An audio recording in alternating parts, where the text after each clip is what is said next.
कैसा हो अगर तुम्हें पता लग जाए कि तुम्हें कहां पर बाय और कहां पर सेल करना चाहिए। आज यही चीज तुम्हें सिखाने के लिए मैंने ये वीडियो बना रहा हूँ। इसके अंदर मैं तुम्हें सिखाऊंगा सपोर्ट और रेजिस्टेंस क्या होती है, इनको कैसे ड्रॉ करते हैं और इनको यूज करके हम कैसे प्रॉफिटेबल ट्रेड्स ले सकते हैं। और वीडियो के एंड में मैं तुम्हारे साथ एक बड़ी प्रॉफिटेबल स्ट्रेटजी भी शेयर करूंगा। तो बगैर टाइम वेस्ट किए वीडियो को स्टार्ट करते हैं। सबसे पहले तुम्हें बताता हूँ कि सपोर्ट और रेजिस्टेंस होते क्या है। व्हाट इज सपोर्ट और रेजिस्टेंस? बेसिकली इनका कॉन्सेप्ट कुछ इस तरह है कि ऐसे लेवल्स जहां से मार्केट बार बार अपवर्ड मूव की गई हो उन लेवल्स को हम सपोर्ट कहते हैं, और ऐसे लेवल्स जहां से मार्केट बार बार नीचे आई हो उसे हम रेजिस्टेंस कहते हैं। अगर मैं तुम लोगों को दिखाऊं तो हमें चार्ट पर क्लियरली शो हो रहा है कि इस लेवल से बार बार मार्केट डाउनवर्ड मूव हुई है। अगर तुम लोग देखो तो एक दफा यहाँ पर, देन यहाँ पर और यहाँ पर मार्केट बार बार नीचे मूव हुई है, तो इस लेवल को हम अपनी रेजिस्टेंस कंसीडर कर सकते हैं। और सेकंड, अगर मैं तुम लोगों को दिखाऊं इस लेवल से बार बार हमें मार्केट अपवर्ड मूव करते हुए नजर आई है, जैसे कि मैं तुम लोगों को दिखाऊं यहाँ पर और यहाँ पर, हम इस लेवल को अपनी सपोर्ट कंसीडर कर सकते हैं। अब तुम लोगों के ज़हन में ये क्वेश्चन आ रहा होगा कि हम सपोर्ट और रेजिस्टेंस ड्रॉ क्यों करें, ये इंपॉर्टेंट क्यों है। मैं तुम्हें बताता हूँ। देखो, सपोर्ट और रेजिस्टेंस हम ड्रॉ करते हैं बेसिकली की लेवल्स को फाइंड करने के लिए। हमें एग्जैक्ट पता हो कि मार्केट किन लेवल से अपवर्ड या डाउनवर्ड मूव कर सकती है। जैसे कि मैं चार्ट पर तुम लोगों को दिखाऊं तो अगर तुम लोग देखो मार्केट यहाँ से प्रीवियस यहाँ से डाउनवर्ड मूव हुई थी, मैंने इस लेवल के ऊपर ये लाइन ड्रॉ की है। अब मार्केट जैसे यहाँ पर आई है वो एक फेक आउट देने के बाद यहाँ पर नीचे मूव कर गई है। अगर तुम्हें नहीं पता कि फेक आउट्स क्या होते हैं तो तुम मेरे चैनल को सब्सक्राइब कर सकते हो। मैं नेक्स्ट वीडियोस में तुम्हें ये एक्सप्लेन करूंगा। सपोर्ट और रेजिस्टेंस ड्रॉ करते हुए एक चीज तुम लोगों ने माइंड में रखनी है, वो ये है तुमने हमेशा उन लेवल्स को टारगेट करना है जो अभी करंट प्राइस के आसपास हो। जैसे मिसाल हो,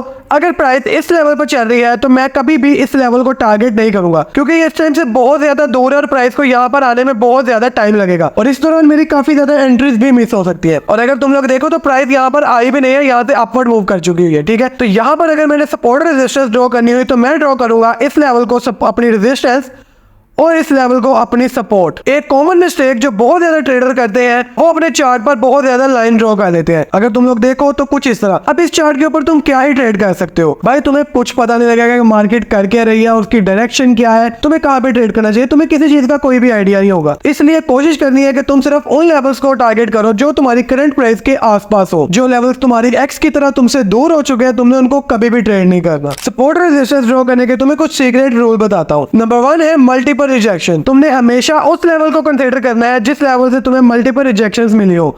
जैसे कि मैं तुम्हें चार्ट पर दिखाऊं तो इस लेवल को हम अपनी रेजिस्टेंस और इस लेवल को हम अपनी सपोर्ट कंसीडर कर सकते हैं।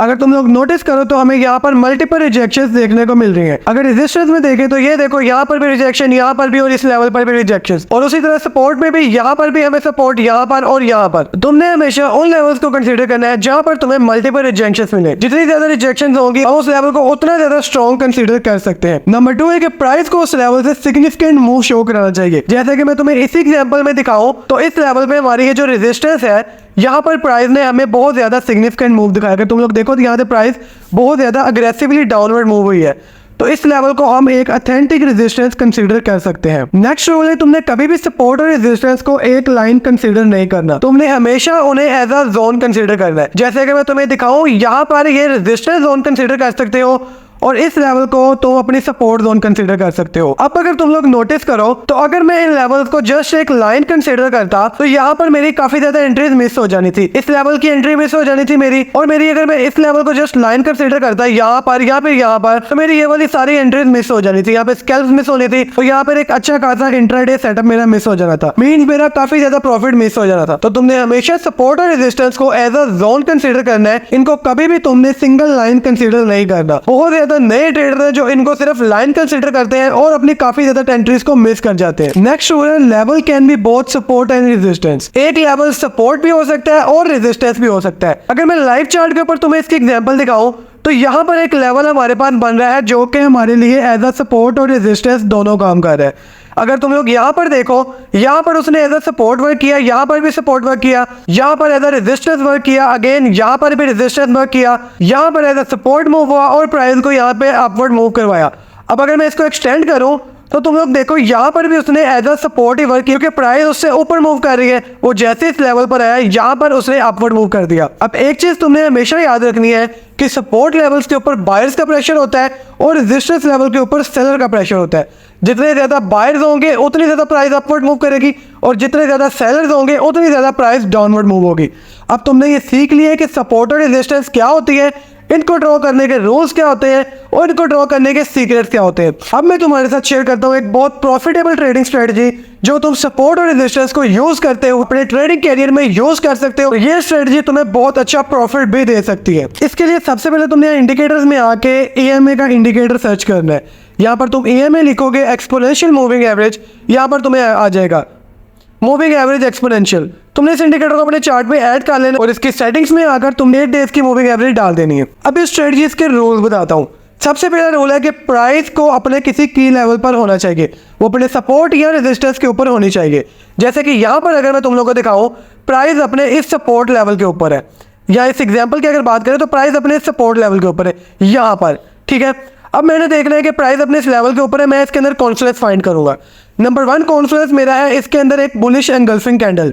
बुलिश एंगल्फिंग कैंडल का अगर तुम्हें नहीं पता तो तुम मेरे चैनल पर प्रीवियस वीडियो देख सकते हो, उसमें मैंने कैंडलस्टिक पैटर्न्स को बहुत अच्छे से एक्सप्लेन किया है। डिस्क्रिप्शन के अंदर तुम्हें उसका लिंक मिल जाएगा। तो हमारे पास नंबर 1 कॉन्फ्लुएंस हो गया कि प्राइस अपने की लेवल पर है, और नंबर 2 कॉन्फ्लुएंस हो गया कि मार्केट ने हमें बुलिश एंगल्फिंग कैंडल दी है। ये इंडिकेट करती है कि बायर इस लेवल पर है और वो मार्केट को अपवर्ड पुश करना चाहते हैं। और हमारा थर्ड कॉन्फ्लुएंस है कि प्राइस ने मूविंग एवरेज को क्रॉस ओवर कर दिया है। अगर तुम लोग नोटिस करो तो प्राइस ने इस लेवल पे मूविंग एवरेज को क्रॉस कर दिया है। मैं यहाँ पर अपनी लॉन्ग की एंट्री प्लेस करूंगा इस कैंडल की क्लोजिंग के ऊपर, स्टॉप लॉस को इस जोन से थोड़ा सा नीचे रखूंगा।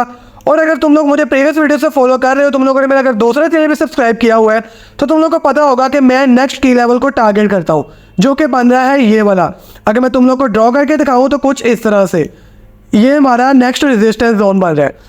तो हमारी ये बहुत अच्छी 1:19 की ट्रेड चली गई। अब बात कर लेते हैं एक सेल की एग्जांपल की। अगर तुम लोग यहाँ पर नोटिस करो तो प्राइस अपने स्केल लेवल के ऊपर है, प्राइस रेजिस्टेंस के ऊपर है, मतलब हमें हमारा पहला कॉन्फ्लुएंस मिल गया। सेकंड कॉन्फ्लुएंस हमारा कैंडलस्टिक पैटर्न, जो हमें यहाँ पर अगेन एक बेरिश एंगल्फिंग कैंडलस्टिक पैटर्न मिल रहा है। अगर तुम लोग नोटिस करो तो यहाँ पर भी मिल रहा था, लेकिन वो एक फेक आउट था। यहाँ पर हमारी मूविंग एवरेज क्रॉस ओवर नहीं हुई। इस लेवल के ऊपर हमें बेरिश एंगल्फिंग कैंडल मिल रही है और यहाँ पर मूविंग एवरेज क्रॉस ओवर भी मिल रहा है। हमारे तीनों रूल्स यहाँ पर फुलफिल हो रहे हैं। मैं यहाँ पर एक शॉर्ट की पोजीशन ओपन करूंगा और अपने स्टॉप लॉस को इस लेवल से ऊपर रखूंगा और टारगेट करूंगा नेक्स्ट की लेवल को। अगर तुम लोग देखो तो हमारी ये ट्रेड भी बहुत अच्छी चली गई। अब इस चीज की जाकर लाइव चार्ट में प्रैक्टिस करो। अगर फिर भी तुम्हें कुछ समझ नहीं आता तो तुम कमेंट सेक्शन में मुझे बता सकते हो, मैं तुम्हें सब कुछ गाइड कर दूंगा। और अगर तुम्हें ट्रेंड लाइन ड्रॉ करना नहीं आता तो यहाँ ऊपर तुम्हें मेरी वीडियो शो हो रही होगी, तुम उसमें क्लिक करके वो वॉच कर सकते हो। तो आज की वीडियो में बस इतना ही। मैं मिलता हूँ तुमसे अगली वीडियो में, तब तक के लिए गुड बाय।